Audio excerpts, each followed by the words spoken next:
They didn't knock. They didn't call. They didn't even slow down long enough to read the brass plaque on my front gate bell family. EST, 1968. I heard the latch snap and the scrape of shoes on gravel. For a heartbeat, I thought it was my son bringing the grandkids for Saturday pancakes. Instead, 3 members of the HOA marched into my yard like it was theirs, clipboards up, eyes sweeping my porch, my flagpole, the tool chest by the garage, every square foot my father shaped with his hands. In the middle stood Paula, the president, with a spray-tan smile sharp enough to cut rope. "Good morning," she said, cop tone, no badge. Courtesy inspection. That word soured the morning. It was barely past sunrise, cool enough for steam to curl off my coffee. The flag my dad raised after Vietnam lifted and settled in the light wind that always finds our cul-de-sac. The one lined with maples that drift red every October. I set my mug on the rail and kept my voice even. "You're not invited," I said, "and you're on my private property." Paula didn't blink. "Your fence exceeds height limits," she said. "Your shed is non-compliant. We tried to reach you." She waved her clipboard like a warrant. Behind her, their photographers snapped pictures of everything right. Down to the green tin coffee can holding my dad's old screws and bolts. He used to say, "Never toss the odd hardware. One day you'll need the one that fits." I wasn't angry yet, just stunned. Then their treasurer, the type who corrects your pronunciation and parks too, close to your mailbox, stepped onto the lawn my daughter and I reseeded last spring. He pivoted on his heel to photograph my flagpole base. The metal ground against the concrete my dad and I poured when I was 18. That sound did it. Something in me broke. I came down the steps, hands open, voice steady. "Out," I said. "Now," Paula gave a tight little laugh, like I'd made a joke at my own expense. "Violation notices go out Tuesday, Mr. Bell. 10 days to cure. If not, the board will arrange remediation." "Remediation," said. "You mean trespassing again?" She shifted to make room for another photo. Per the CC&Rs, we retain the right of entry for visible non-compliance. I know our CC&Rs better than my back roads. I underlined the fine print when we bought this place, every line my father would have circled and grumbled about. There is a right of entry clause for emergencies, safety hazards, utilities, not for Saturday morning fishing expeditions. Not for the thrill of a camera lens? Emergency? I asked, nodding at the shed my son and I built. "What S on fire?" Mitch raised his phone higher. "Sir, don't interfere." Over their shoulders, the maples moved like an old man's slow applause. Mornings here have a smell fresh-cut pine from my neighbor's shop. Coffee, sometimes the lake if the wind is right. It smells like home. It's what my mother told me to protect when she handed me her seed packets after Dad passed. Marigolds, zinnias, tomatoes. "Your father left you land," she said, "but he also left you a way to live on it." I held the gate open with my boot. "You've got 15 seconds, I said. "That's my last courtesy." They drifted out like air had pushed them. Paula pressed a paper against the post. "Notice," she said, "for your records." I didn't touch it. "Keep your paper," I said. "Next time you come in here without notice, bring your lawyer."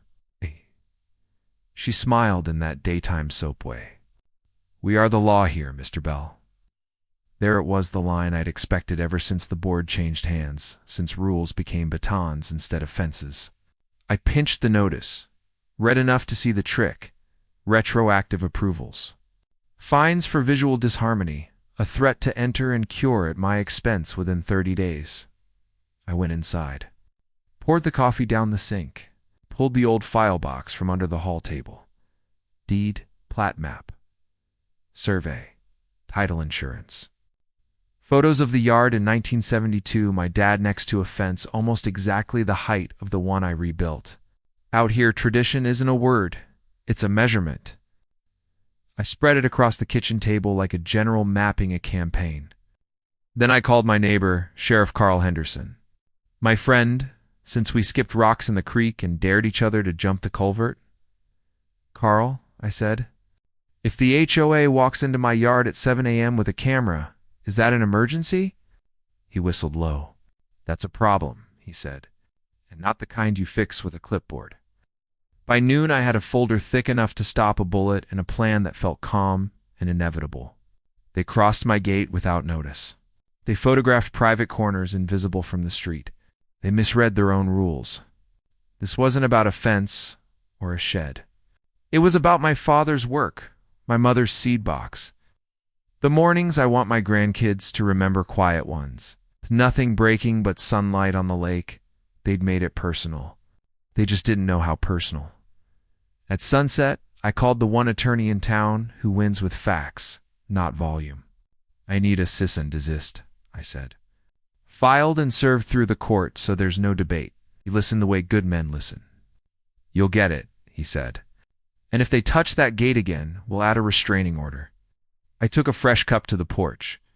The flag lifted and fell like a breath. Sometimes what breaks in you isn't anger. It's the quiet that comes after. When you decide who you are and how far you'll go, my phone buzzed neighborhood thread, a photo. Paula again at someone else's gate. Pen up, camera ready. Rule book in hand, they thought they were building a case. They were just not the one they expected. Monday morning, I put on my father's watch, the crystal still. Cracked from a bad hay bale and slid our deed into a leather folder that smells like saddle soap. Walking into the county courthouse felt like stepping onto my own land.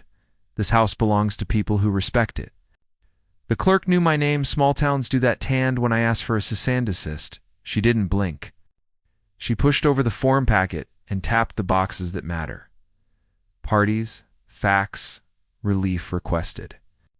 Quietest thing in the room. Heaviest thing in the room. I wrote plain date, time, unauthorized entry, photographs, misapplied clause. I attached copies, deed, survey, CC, and Rs with the entry paragraph outlined in yellow like a traffic warning. My lawyer, Grant, met me by the vending machines with coffee that tasted like brown water in approval. He added the line that mattered. Plaintiff seeks temporary restraining order to prevent further unauthorized entries pending full hearing. When our case was called, Paula came swinging a leather portfolio like a sword. Mitch trailed behind, smug as ever. Kathy, the secretary, looked like she'd rather be anywhere else. Their lawyer was young, glossy shoes that had never met gravel. He started exactly how I knew he would. Your Honor, the association has fiduciary duties to preserve standards. The right of entry is explicit. Grant barely glanced up. For emergencies, he said. For utilities. Not for Saturday morning fishing trips to measure a fence you can see from the sidewalk. A judge who once coached my boys' baseball team leaned forward the way he used to when a pitch came too close. Counsel, he asked the HOA's attorney, where's the emergency? The young man looked at Paula, then back. Non-compliant structures impact property values. So does lawlessness, the judge said, dry as oak bark. Paula couldn't help herself. With respect, Your Honor, we are the law here. The CC and Rs. The judge lifted a hand. Ma'am, this is a court of law. That gentleman's deed, he nodded at me, predates your association by decades. You have rules. He has rights. I'm here to referee, which applies when. That's the moment bluster ran out of air. Grant laid out our case like a carpenter lays out a cut steady. It's measured no waste. He showed the board's own posts bragging about proactive compliance drives. He read the clause slowly. He offered my neighbor's statement about watching them push the gate and fan out like they were searching for contraband. He handed over a letter from the sheriff noting prior complaints about unannounced entries. Then he slid up the 1978 CC&Rs from when my parents signed on because amendments hide tricks and history holds the truth. The HOA's lawyer tried to spin. I didn't cooperate. I ignored emails. Grant had inbox printouts that said otherwise. He said my fence was too high. Grant produced a 1972 photo in my mother's careful script, same height, within an inch. He said my shed wasn't approved. Grant put down the stamped architectural approval from 5 years ago. Fee paid. Finally, the judge asked the only question that mattered. When you say right of entry, do you mean the right to walk into a man's yard?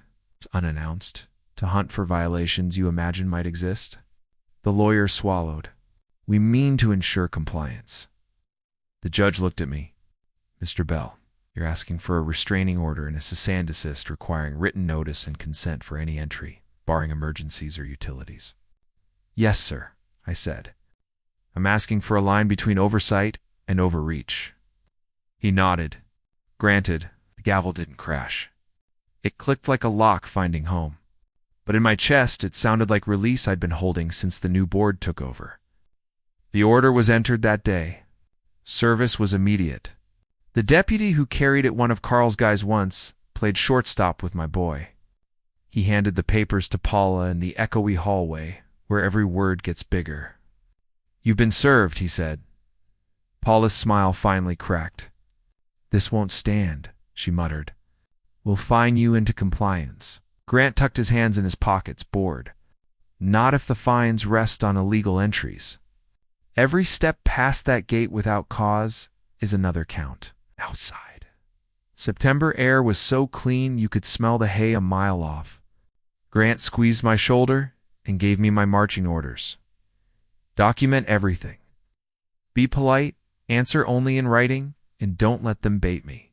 They'll poke, he said. Bullies need reactions. You win with paper. At home, I pinned a copy of the order to the corkboard next to our calendar: birthdays, vet appointments, oil changes. My wife kissed my cheek and laughed for the first time in months.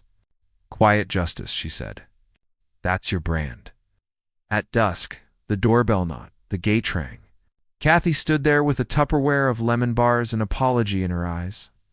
I told them to mail notices, she said, handing me the container like a white flag. Paula doesn't listen. We sat and talked like neighbors' kids, seasons August lawns that never look like magazines. She told me fines had become a revenue stream. Proactive compliance was code for padding the budget. It started with trash cans and house numbers, she said. Then it became a sport. She looked at the order on my corkboard. You might have saved us from ourselves. That night I slept with the windows open and listened to crickets drag a bow across the dark. A dog barked twice and settled. The maples whispered old stories. Morning felt like it used to a promise, not a threat. You'd think a court order would slow them. For a week, it did. Notices arrived by mail with letterheads and polite bullet points. I replied with photos and records, careful as a man setting a fence level. I was polite. I was firm. I was the neighbor my father raised. Bullies don't retire. They regroup. 2 Fridays later, just before dusk, my door camera pinged. The feed showed Paula at my gate with a tape measure. She didn't enter, but she leaned over the line, stretching the tape past the post like intent could replace consent. The camera recorded. The timestamp marked it. She wedged a note in the latch-friendly tone. Threatening core, final notice before board arranged. Remediation. That word again, remediation. It circles like a vulture. I texted the still frame too. Grant, he typed back 2 words. Paper wins. He filed to enforce the order with sanctions for attempted violation. Attaching my video in the note hand, something I didn't expect. An email from Kathy. She'd resigned that afternoon and forwarded the boards. Internal messages, discussions about creative interpretations of entry, a target list for spot checks, even a spreadsheet projecting fine revenue. She didn't want to blow up her friends. She wanted the bleeding to stop. Back in court, the air smelled like consequences. The judge read the emails and set his jaw. HOAs exist to keep neighborhoods livable, he said. Not to monetize fear. He sanctioned the money to the county law library. Mandatory training on the limits of HOA authority. and he tightened the order in a sentence even a storm couldn't smear. No entry without written consent or lawful emergency. No peeking. No leaning. No reaching. I didn't celebrate. I went home and did normal things. Topped the bird feeder, checked the mower oil, swept the porch. I dumped my father's coffee can of bolts and sorted them by size. He used to say, "Put your hardware in order, and your head follows." Then I carried my mother's seed box to the fence line and planted her marigolds with my granddaughter, who loves to scoop dirt and sing. "These are Grandma's flowers," I told her. "They keep the bad bugs away." She patted the soil, solemn as a deacon. "They're protectors," she said.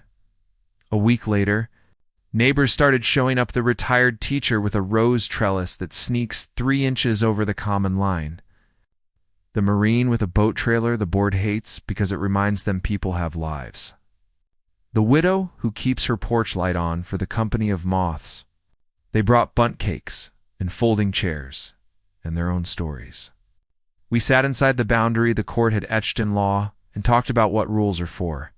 We decided to run a slate in the next election. Not angry, not vengeful, just steady. Kathy agreed to be secretary again, this time on a board that sees people before parcels. The Marine took architectural review. He can read a plan and speak neighbor. I volunteered for treasurer, not to starve the budget, but to fund what we actually share, the park, the lights, the things that make a street a community on voting day. Picnic tables groaned under coffee urns and casseroles. Folks came who hadn't cared in years. Ballots slid into the box one by one. When the count finished, it felt like the 4th inning when your team finally stacks enough runs to breathe. We didn't gloat. We put on gloves and got to work. First change, can't talk, no inspections without appointment.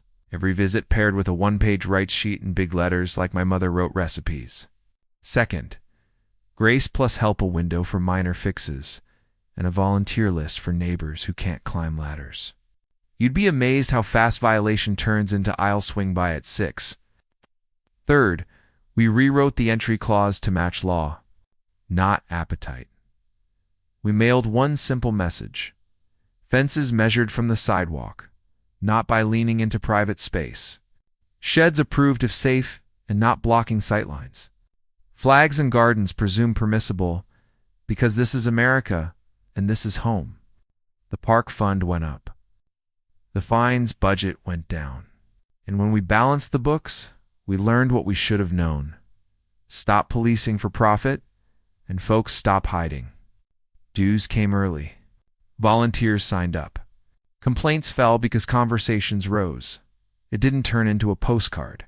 The roses still steal 3 inches. The boat trailer still bothers someone allergic to other people's joy. But the tone changed, and tone is destiny. We replaced gotcha with "how can I help?" We replaced surprise visits with emails that start, "Hope you're well," a month after the last hearing. Sheriff Carl stopped by at sunset with a cardboard box I recognized from my dad's shop. Inside was the old brass ball that used to cap our flag, pull-tarnished, dented, heavy with stories.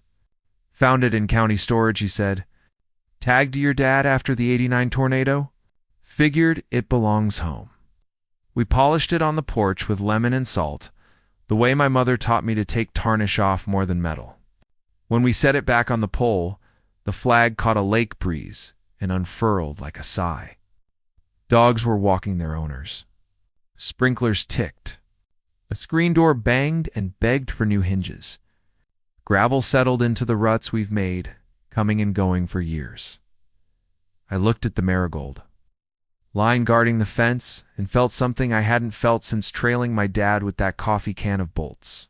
Asking too many questions. Peace that doesn't brag. Pride that doesn't bark. Justice that doesn't shout to be believed.